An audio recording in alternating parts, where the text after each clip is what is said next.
ایک دفعہ کا ذکر ہے، ایک بڑی اور پرانی لائبریری تھی جس کا نام علم کی دنیا تھا۔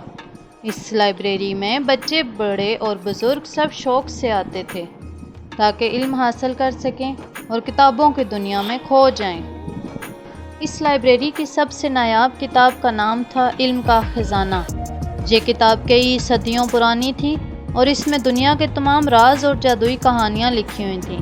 ایک دن جب لائبریری کا نگران انکل ارشد معمول کے مطابق کتابوں کی جانچ کر رہا تھا تو اس نے دیکھا کہ علم کا خزانہ کتاب اپنی جگہ سے غائب تھی۔ وہ بہت پریشان ہوئے اور فوراً لائبریری کے تمام عملے کو بلایا اور بتایا کہ کتاب گم ہو گئی ہے۔ لائبریری کے سب لوگ اسے ڈھونڈنا شروع ہو گئے۔ اس لائبریری میں دو بچے بھی آتے تھے، سارا اور عمر، جو اکثر یہاں آ کر کتابیں پڑھتے تھے۔ جب انہیں اس بات کا علم ہوا تو وہ بھی پریشان ہو گئے، لیکن انہوں نے سوچا کہ وہ اس کتاب کو ڈھونڈ کر رہیں گے۔ سارا نے کہا، ہمیں لائبریری کے اندر سے ہی تلاش شروع کرنی ہوگی۔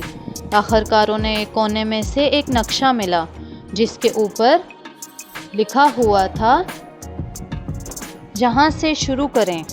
پہلا نشان لائبریری کے باغ میں لے گیا۔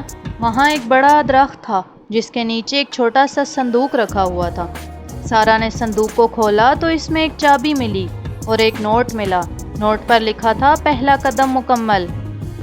اب دوسرے قدم کے لیے دونوں لائبریری کے تہہ خانے میں جاؤ۔ عمر نے چابی اٹھائی اور دونوں تہہ خانے کی طرف چل پڑے۔ تہہ خانے میں بہت اندھیرا تھا اور انہیں ایک بہت بڑا دروازہ نظر آیا۔ جب انہوں نے دروازے کو چابی سے کھولا تو اس کے اندر بہت پرانی اور نایاب کتابیں رکھی ہوئی تھیں۔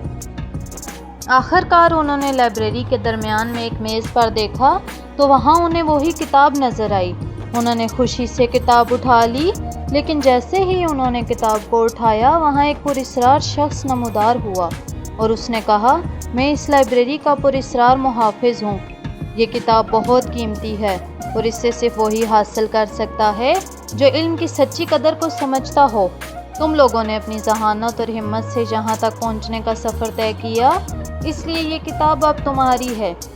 سارا اور عمر نے کتاب اٹھائی اور محافظ کا شکریہ ادا کیا۔ انہوں نے کتاب کو واپس لائبریری میں